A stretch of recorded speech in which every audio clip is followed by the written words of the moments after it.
Ladies and gentlemen, please welcome the Honorable Tom Vilsack, Secretary of Agriculture of the United States, to moderate a discussion on investing in rural America with the Honorable Susana Martinez, Governor of New Mexico, Mr. Carl Casale, President and CEO of CHS Incorporated, and Mr. Robert Engel, CEO of CoBank.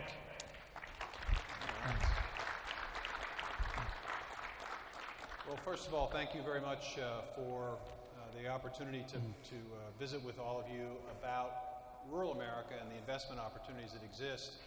We are certainly pleased to have three excellent panelists, and I thought I would start off, Governor, with you and give you the opportunity to do what you were going to do anyway, which is to do an infomercial for New Mexico and investing in New Mexico. You've done some great things in encouraging the investment opportunities. So give the audience a reason why New Mexico.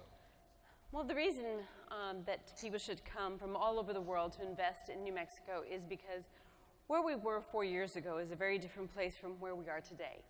I actually inherited the largest structural deficit in the history of New Mexico. And since then, we have had 5 years with surplus. And what we've done with that surplus is, particularly in our rural areas, in Santa Teresa, New Mexico, we have developed with the governor from Chihuahua, Mexico, Cesar Duarte, a 70,000-acre binational community because we have a port of entry that is right there. We brought Union Pacific from El Paso, Texas, right over to Santa Teresa, New Mexico, where the port of entry is. They invested $400 million, and now San Jerónimo and Chihuahua is also investing billions of dollars to have a seaport placed in Nayarit, where ships will come and go right along the border and go to Santa Teresa. And we have manufacturers coming to New Mexico because we have actually passed 24 tax cuts, and I have a Democrat-led House and Senate, but we still saw the benefits of cutting taxes 24 times. Manufacturing, the tax impact has been 60% less taxes for our manufacturers. We want to be the gateway of the Americas, and having our manufacturers in the United States and exporting goods, we have reduced the tax on all the goods that are being exported, but not only to Mexico or South America, but also to Japan.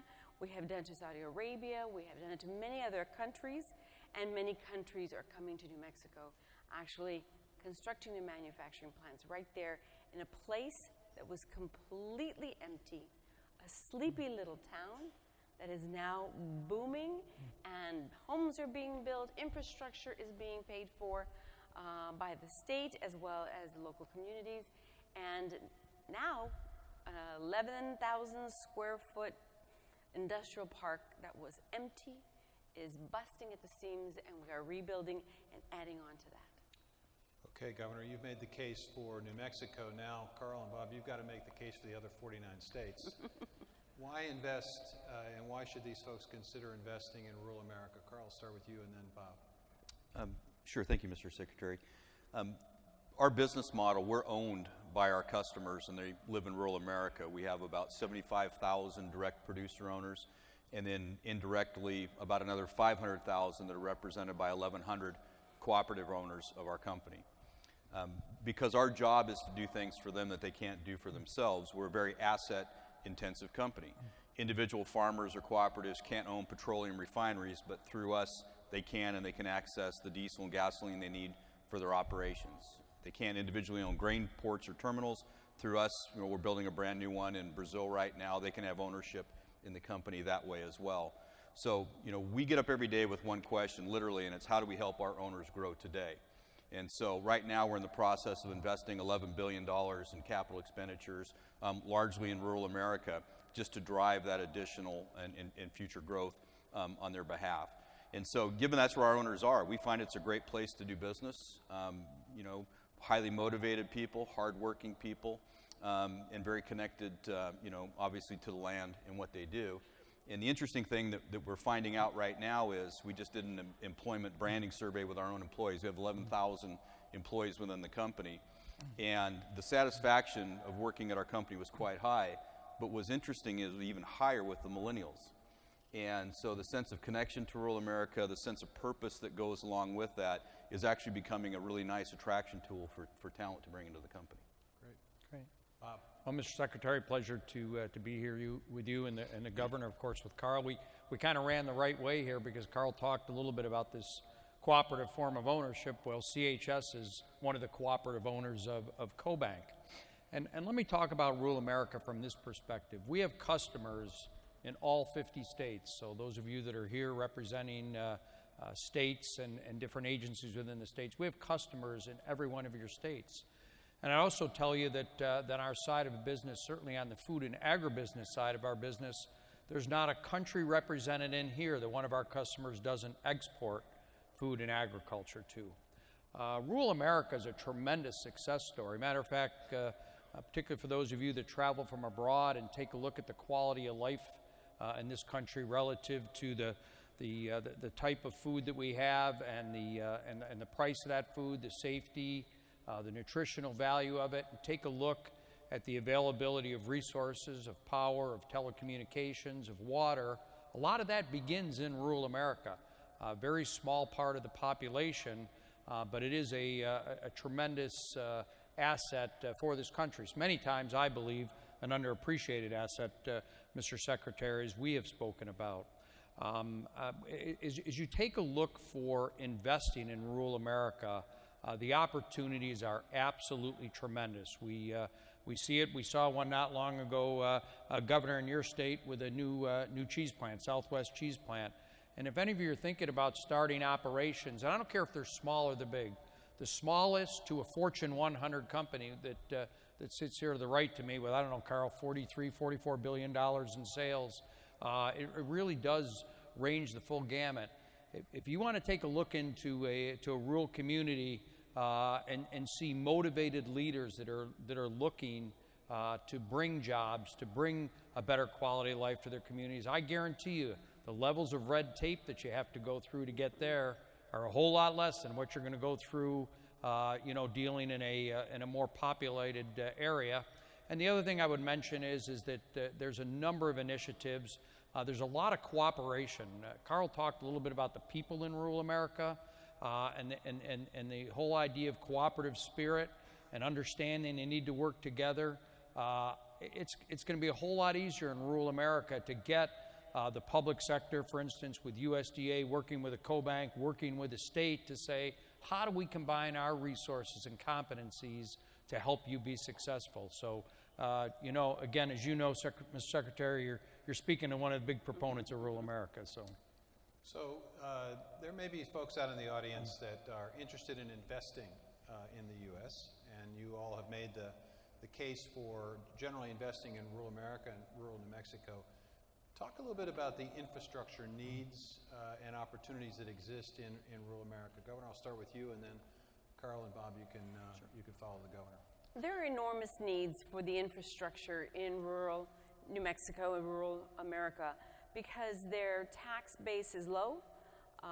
They are small communities. They don't have the ability to have enough money to replace old piping, for example, so that when they turn on the water in their kitchen sink, that they're drinking clean, good water, that it doesn't have arsenic in it because their pipes are old clay pipes that need to be replaced with modern pipes. And so what we do is we leverage city, county, state, and even regional water systems, which would provide for clean water and the ability to have water that is fresh for everyone. Also roads. We have put together in one of our cities, local, county, city, our legislators put their money in, capital outlay put in money, and we were able to build roads that allowed for that commerce to move throughout the state. It may not have ended up in the rural area, but it impacted the rural area to get their commerce through the bigger cities and onto the port of entry, onto other places where that manufactured good needed to go. And if I had mentioned something may have misspoken a little while ago that I said there was a million square feet of empty industrial park. Yeah. 1 million square feet of empty industrial park, and now it is full and busting at the seams in just 4 years. And we planned ahead with that infrastructure. We made sure that we had the roads, water and wastewater treatment facility. You couldn't turn on a fire hydrant and put out a fire at one of those industrial parks because there wasn't any water pressure. And so we made sure to invest in that infrastructure so when those businesses came from all over the world, they were able to rely on the ability to have that clean water, build the homes. They had buy insurance to turn any kind of a catastrophe out in fire that took place. But we are making sure to partner and regionalize as much as we can.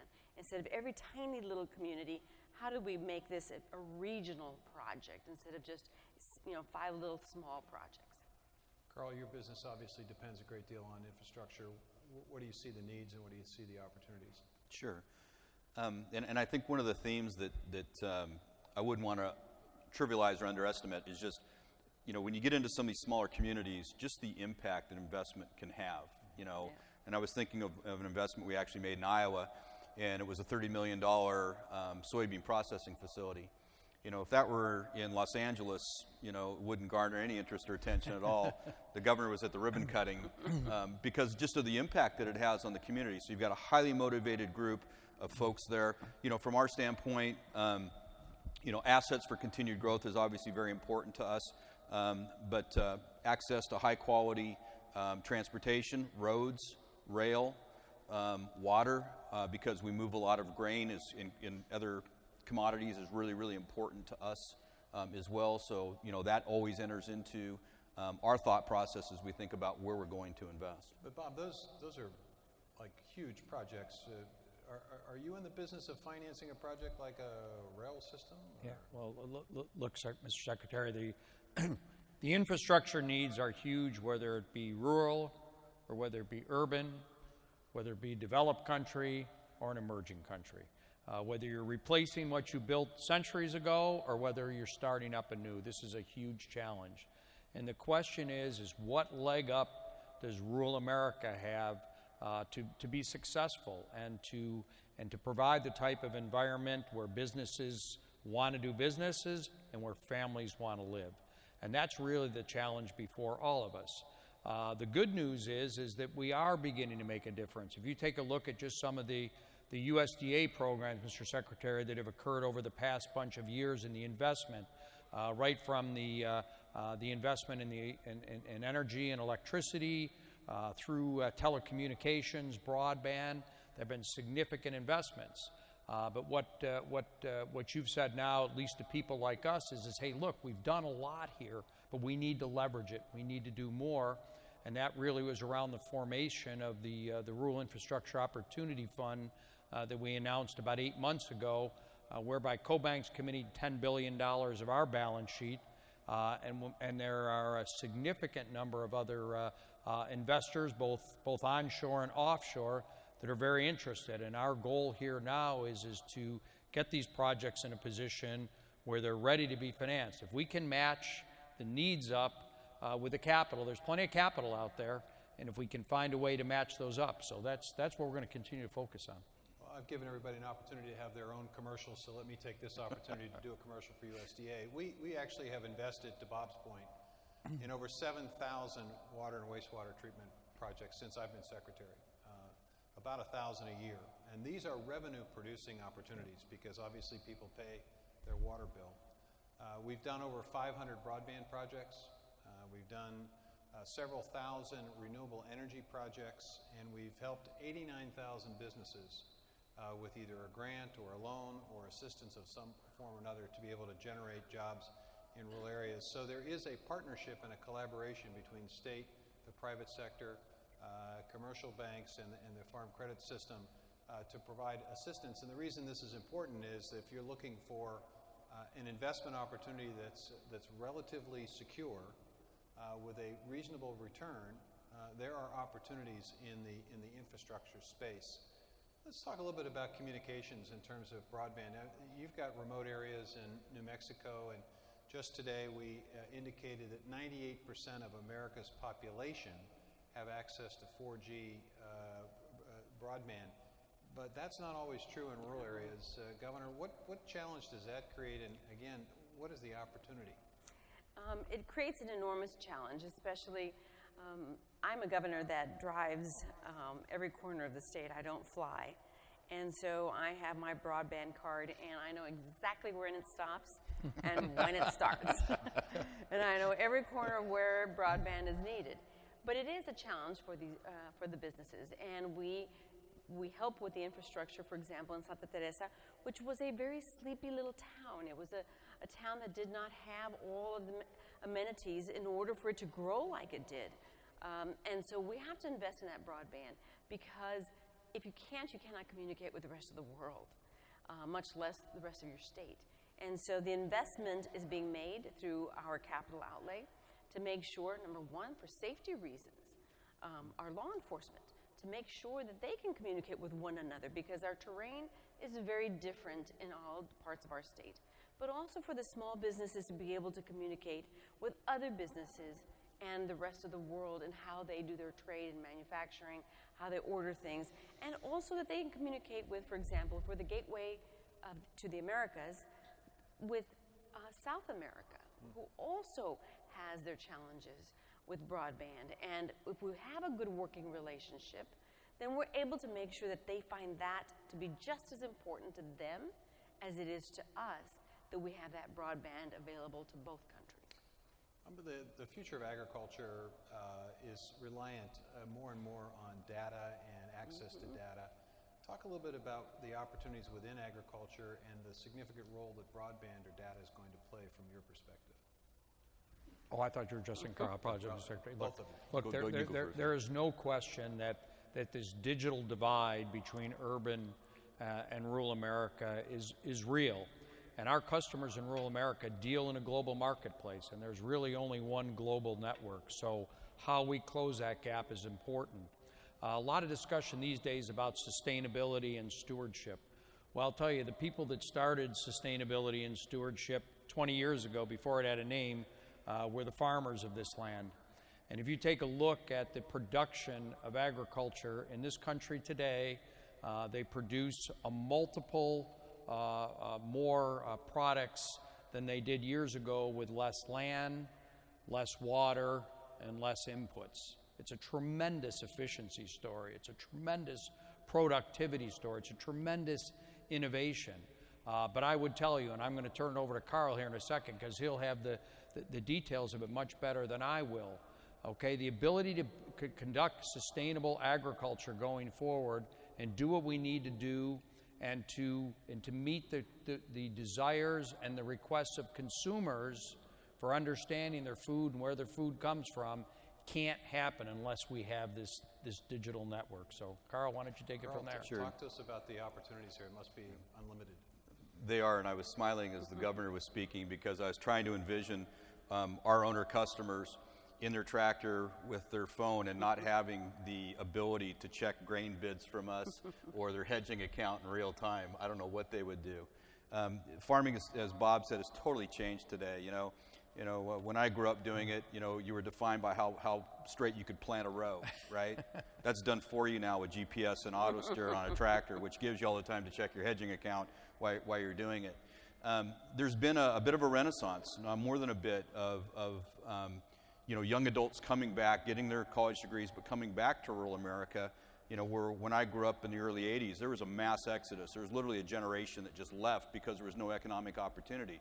So now there is the opportunity, which is great, because there's a tremendous attraction of intellectual capital back to rural America, and we can provide the jobs for them. But if we don't have the things, and I was going to say amenity, and they would argue that access to broadband, or 4G is an amenity. It's not. If they don't have it, they won't go. And so to create the talent pool and retain it that we need to continue to grow our economic base, that's absolutely critical to them. And they are the ones that are mining data today. Their moms and dads have basically said, that's not for me. This is going to be yours. You figure this out. And to Bob's point, you know, there is no more land. We've pushed our arable capabilities in this country about as far as we possibly can. So it's going to be about productivity per acre, how we get as much yield off of that acre as we possibly can, with the least amount of resources put in, and not just from an economic terms, but there's an environmental impact that goes along with that as well. And so literally, you pick what dimension you want. You can, you know, measure down to the square meter today, soil fertility, plant density, whatever you want. I mean, the capabilities are pretty much endless today. In fact, I would say today our capabilities exceed our ability to understand and utilize them effectively. Well, let's talk about the products that are grown on our farms and in our ranches. Obviously, folks understand it's used for food, it's used for feed. Are there other opportunities in agriculture beyond the obvious? Are we on the cusp of a bioeconomy from your perspective? And so what does that mean to rural America? Go ahead, Carl. Sure, Carl. I think it exists today. I mean, we were just visiting a little bit earlier. You know, we refine crude oil into diesel and gasoline, but we also are a producer of ethanol, which is made from corn. And people would say, well, if you produce gasoline, why are you producing it from corn? We don't see that we're producing gasoline from corn. That's a protein conversion plant that basically fractures corn. It turns it into DDGs, which is a highly valuable feed, particularly in Asia. Our customers love it over there.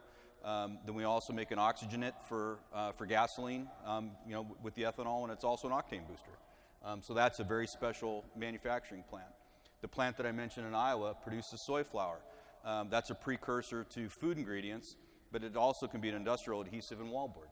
So I would argue that we're already doing a lot of these things today, and we will continue to specialize more and more as the value associated with the product warrants the identity preservation that goes along with it.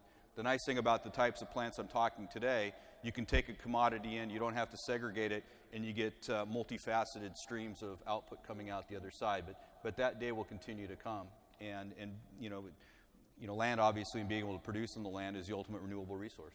And Bob, do you see financing opportunities in partnership with investors and folks who are looking for a good investment in rural America? Yeah, absolutely, Mr. Secretary. This value chain that Carl's speaking about, what comes out of every one of these plants that's grown today is amazing. The byproducts that people used to throw away, it's amazing what can happen. I'll give you one little example of, if any of you have ever eaten craisins or had them on your salad, okay, all that is the old skin of the cranberry they used to pay to haul away.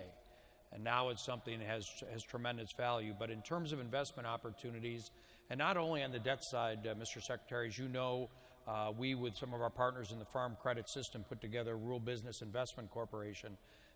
And we are looking for equity people coming over with ideas, whether it be from overseas or domestically. American Botanicals, which is involved very much in the herb business, and many of these are used in pharmaceutical type of needs. So there is great opportunity there in terms of, you know, what we can use these plants and what we can use these crops for. And it's only going to be restricted by the innovative capacity and the research and development capacity, some of which we've heard about today, that is out there. So there is great opportunities, and there is a flow of capital for equity, and there's a flow of capital for debt investments as well. Governor, are there programs in New Mexico and in other states that would help a small processing facility be located in a rural community? I'm sure you've got examples of that in New Mexico. Absolutely, we do. And in New Mexico, for example, our innovative capacity, first of all, we have 2 national labs and 3 national labs. And with our national labs, we have the most PhDs per capita in the United States. And so the innovation, the ability to have 2 research institutions as well, gives us the ability to have, for example, we have companies that will grow organic products and will then pulverize the product, and they're wanting to use local herbs and be organic and grown in New Mexico instead of grown all over the world and imported into this company that we have in New Mexico, because it's cheaper. It's right there. And it meets the needs of the culture that we have. We have a Native American culture of 12%. We have 45% Hispanic population, and we have our Anglo population. And it meets the needs of each of them, but it can be produced right there in New Mexico. And just to brag a little bit, we are the #2 growers of pecans in the country. We have our dairies in New Mexico, #1 cheddar cheese factory in the United States, and feta cheese, #2. I mean, it is amazing, and I think our feta company could grow 5-fold. Right now, it just doubled a few months back, but it could grow 5-fold, but it just doesn't have the capacity or the infrastructure just yet that we're now starting to invest in them as well. Maybe we could start a debate between you and Governor Walker in terms of cheese production. Wisconsin's got quite a bit of cheese. Let's talk a little bit about the benefits of investing in rural areas as it relates to workforce. Carl, you obviously hire a lot of people. A lot of people work for your companies, and most of what you are doing is located in these rural areas. Tell these people who are thinking about investing in the U.S., what about our workforce? Sure. We, as I mentioned earlier, employ approximately 11,000 people. 90% of that would be domestic, and about 10% would be out of the U.S. And if you were to look at that U.S. population, over half of that resides in rural America today. And, so what would that look like? They may be running a feed mill. They may be employed at an agronomy facility. They're managing it, or being a skilled agronomist or a precision agriculture expert, using the tools that we've talked about to help farmers maximize yield in their operations. Highly committed workforce. It's not uncommon to have 30, 40-year employees literally within the company. They're immensely loyal. And the huge benefit is, and we were talking a little bit earlier about, some of these jobs, what they can garner from a wage standpoint in rural America, they'll be amongst the highest paid people within their communities. And so when you can have that quality of life, as Bob mentioned, you can earn more than a fair wage to live there, and you're where you want to be. It's really, really valuable to them. What's interesting from our customer constituents base, there's this very, very strong connection to the people they're doing business with them as well. We joke about it, but if they're calling on a farmer to provide them agronomic advice, the farmer doesn't need to worry about do they have my best interest at heart, because they sit next to each other in church, or I watched them play baseball growing up. In these communities, everybody knows everybody, and that's a very strong glue, and it provides a very strong moral fiber in terms of how the community interacts with each other. And you just don't see that in a lot of other, much, much larger communities where you can't have that connection. Governor, you mentioned the PhDs, but I'm sure that you also have some opportunities in community colleges and technical colleges. Talk a little bit about how workforce gets trained and educated in New Mexico, why somebody might be interested in potentially taking advantage of that workforce. Absolutely. What we did do, first of all, is we created the JTIP program, which is the job training program. We, as a state, provide a certain percentage of the salary of a new employee for a new company for 6 months so that they can be trained on the job and then become the employee of the company. We also have early college high schools where a student goes to a high school and is also attending a 2-year institution at the same time, and it is business driven. So the business that comes to that small community that has a community college, they drive the industry, the curriculum. They drive the curriculum as to what kind of worker or employee they need. And so we then graduate a student at the age of 18 with a high school diploma, a 2-year college, 2-year institution degree, and a job-ready certificate, and they've been an intern during this entire time with the company that they've been learning that job for. And so they can become someone who earns a good salary at the age of 18, but they've already completed 2 years of college and no debt, because the state pays for their education from K through 12. The fact that they took 2 years of college at the same time does not add debt to them, and they're able to go on and move into the job workforce if that's what they desire.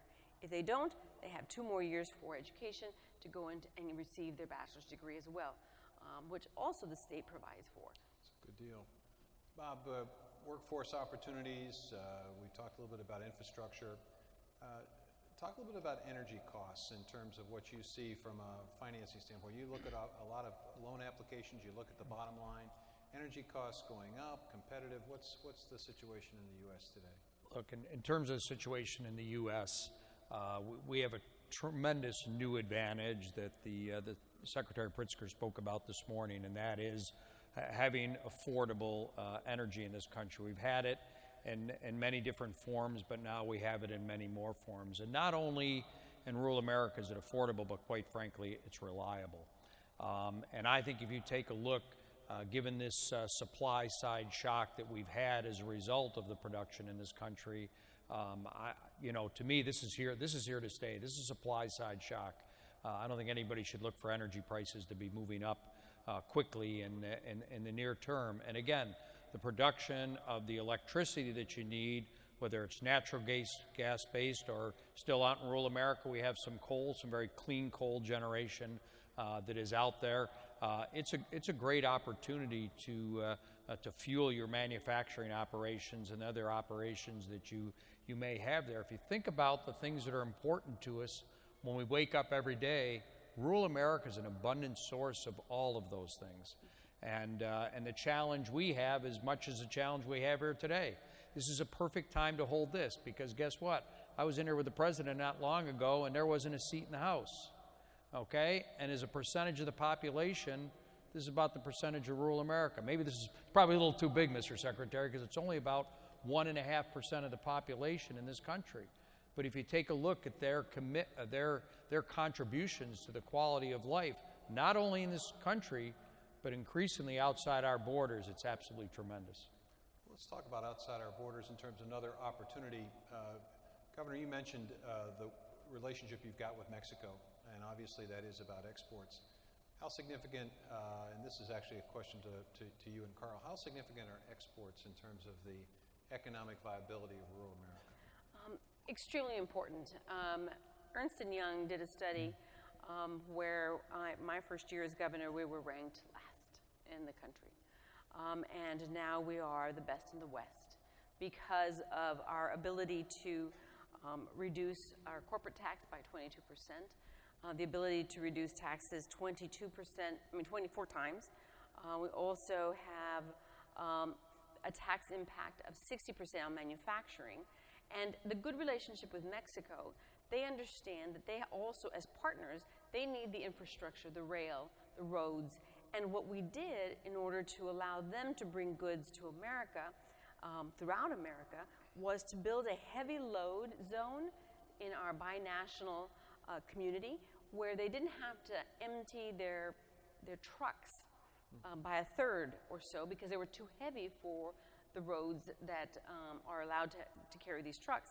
And so we have a huge area that allows it to get right to the terminals of Union Pacific and allow them to unload even though they're heavy, because the way they were built allows for that heavy load. And so I think the communication and the relationship with those countries, the countries that we're going to be asking to come and invest in our state, as well as that we are working with to trade back and forth, that's what allowed us to have a 400% increase in our trade in just 4 years from the time I took office to now. And that was from building Union Pacific to today. So it really is important, those relationships, and making sure where the needs are so that it's cheaper for them as well as it is for us, yet very predictable and effective. Carl, what's the impact on agriculture and exports? About 50% of all the grain that we procure on behalf of our owners is exported out of this country. So, if we don't have the right assets in the right places, we're obviously not going to be competitive in a global market. That's why even though we're owned by American farmers and cooperatives, we have export facilities in the Black Sea. We have them in Argentina, Australia now. We're working on Canada because you have to be able to have that platform. But what I would also say is very interesting is the reputation of the U.S. as a quality supplier. I've actually been there when we've had customers watch their grain be loaded that's destined for an Asian market, and having that connection is also very important to them as well. So it's access and quality are the two things that we need to continue to do to be successful. You mentioned the Asian market. What do you see the advantages, if any, to American producers if we're able to reach an agreement with our Asian friends in the Trans-Pacific Partnership Trade Agreement? Yeah, if you just look at the demographics of growth, I mean, I think the growth trend for the foreseeable future, it is going to be in Asia. If you just, as incomes rise and as populations grow, but I think anything that reduces barriers, that allows more free flow of commerce, I think is going to be great for the American producer ultimately. I get a lot of statistics in this job that I have here. One of the most remarkable statistics is the potential growth of middle-class consumers in Asia in the next 15 years. Today, 525 million middle-class consumers looking for those reliable, safe, affordable, high-quality agricultural products that we grow and raise in this country. In 15 years, that number is projected to go to 3.2 billion, which is obviously almost 10 times the population of the U.S. And someone's got to feed those folks. And interestingly enough, the export-related jobs actually pay higher, 13 to 18% higher in wages. So it's not only more market opportunity and stability for our producers, but also better paying jobs. Yes. So we've got a few minutes left. I want you to sort of look in the crystal ball. Take us down 5, 10 years down the road. What's the picture of rural America? You've identified opportunities for investment in infrastructure, opportunities for investment in manufacturing, the export potential of agriculture, the bioeconomy opportunities that are in the future, low energy costs, workforce that's highly skilled. 5, 10 years from now, what do you see in terms of rural America? Let's start with the success that you're going to see in New Mexico. Well, in New Mexico, we are very blessed with energy. 38% of our energy does come from oil and gas, and the ability to transport that energy. We also have all the above attitude of wind and sun, where our ranchers are being able to bring that kind of energy to our state. I find that our ability to have imports or exports not stay on the seaport very long before it goes out to another country where they have to go across the ocean is very, very important, because that's why they're building the seaport in Nayarit, so that cargo isn't sitting there 6 to 8 weeks before it gets onto some sort of rail or some sort of truck to be transported into the Americas, whether it be South or North America. And that is a very big investment. Our education of our children is our #1 priority, so that whatever job the industry brings to our state or rural America, we are prepared to meet the needs of the manufacturer, of the business community. We aren't the drivers. The drivers of our education has to be the business community. And we have seen that it has been in the reverse before. Now, with our labs, with our ability to have research institutions, and a technology, the technology that we have is so important, and the ability, because we have so many PhDs in New Mexico, that we can really drive that in a faster way. And innovation is going to be so important for our country, and a country that is developing in Mexico, and the rural areas especially in Mexico.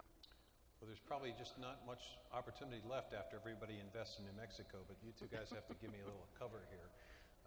Your vision in terms of rural America 5, 10 years down the road. Carl? Sure. I think, one key dynamic that we're going to have is customers will continue to become more and more demanding, and agriculture needs to rise to meet that challenge. And so I think there's going to be some transition that occurs in what the farming base looks like. And then we're going to continue to need a ever more highly trained workforce, because where agriculture is going to go. We're going to need more innovative programs like the governor has mentioned, because, and just think about something very simple as what you would think of like a fertilizer applicator to go apply fertilizer. Well, that has GPS, it's fully automated, and that machine probably costs more than $250,000 USD. So you just don't pull somebody off of the street and say, good luck, give her a try, and let's see how this goes. So the skill level is going to be critically important. But I see agriculture in the United States very well positioned for future growth. It's going to be very different than the agriculture I grew up with today. And, there's going to be a lot more farming done, from an office than probably in a tractor seat. But that's going to be the impact of bringing more and more intellectual capital back to rural America. And it's everything from PhDs to people who have, technical degrees, and there's value along the way for all of them. Just the last point that I would make on that, as we hire new agronomists for precision agriculture, we actually find it easier to take people with information technology degrees and teach them agronomy than it is to take agronomists and teach them information technology. That's how fast this space is evolving. Interesting. Look, Mr. Secretary, you made the case just with the big numbers, with the demographics. When you think about the size of this world, and you take a look at the amount of arable land, and take a look at the water supply and the infrastructure around this world, the United States will be feeding the world for the foreseeable future, and foreseeables for a long time. But beyond that, for those rural communities that are willing to take advantage and bring the appropriate type of leadership like the governor's brought to New Mexico, that are willing to work with organizations and public-private partnerships, because it is going to take both of us to deal with some of the issues we've talked about here, that are willing to attract an organization, a world-class organization like a CHS or another organization, combine that with the energy supply that's out there, combine that with the quality of the people and the values that Carl and others have spoken to here. Rural America is absolutely, as much as it does, it's still a hidden gem out there. And if we can get people to just take the advantage, to take a look at it and see what the opportunities out there, I guarantee you they're going to find an entry level that, from both a economic basis standpoint and from an ease of doing business standpoint, going to be probably as easy as there is to do around this world. And we're just going to encourage all of you to get there. And those of you that get there, that find these communities, are going to find tremendous success, I believe. Well, I think it's important for folks to also understand that the United States Department of Agriculture wants to partner with a state, wants to partner with the private sector, wants to partner with a lender. And we're looking for innovative ways to create new opportunities in rural areas. We haven't talked today about forestry and forests, but I know there are lots of forests, obviously, in New Mexico, and Bob, you're from Colorado. There's a new opportunity there. We're trying to build a new industry with structural materials made out of wood to build multi-story buildings. It's a brand new opportunity for us, and we at USDA put resources on the table to incent that development of that cross-laminated timber industry. We have invested in broadband. We have invested in utility expansion. We've invested in clean water and increased water supply. So there are tremendous opportunities. We guarantee loans, we make grants, we make direct loans. So it's a partnership that we're talking about today. And rural America, there's just an extraordinary set of advantages. Unemployment is coming down in this country, which is the good news. But in many of our rural areas, we still have available workforce. We've got a strong community college system that the governor spoke about, which allows additional training opportunities fit to the needs of a manufacturing concern. The bioeconomy is more than just fuel and energy and feed and food.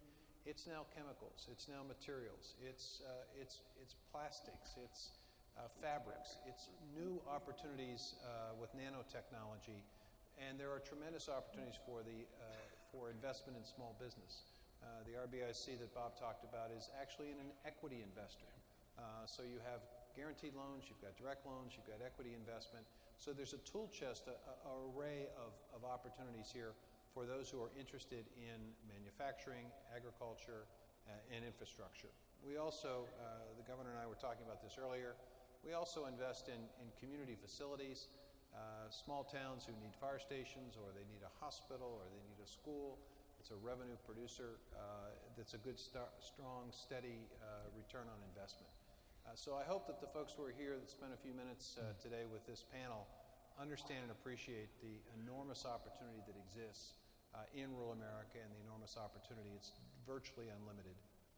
Exports, 95% of the world lives outside the U.S., which means 95% of the customers live outside the U.S., but nearly less than 5% of our businesses actually export, and most who do only export to one country. So there's a tremendous export opportunity as well for small business. So we hope that you learned a little bit. And I want to thank the panel for spending a few minutes with us today. And Governor, I'm thinking about investing in New Mexico. Thank you. Thank you very much. We ask all of you to do so.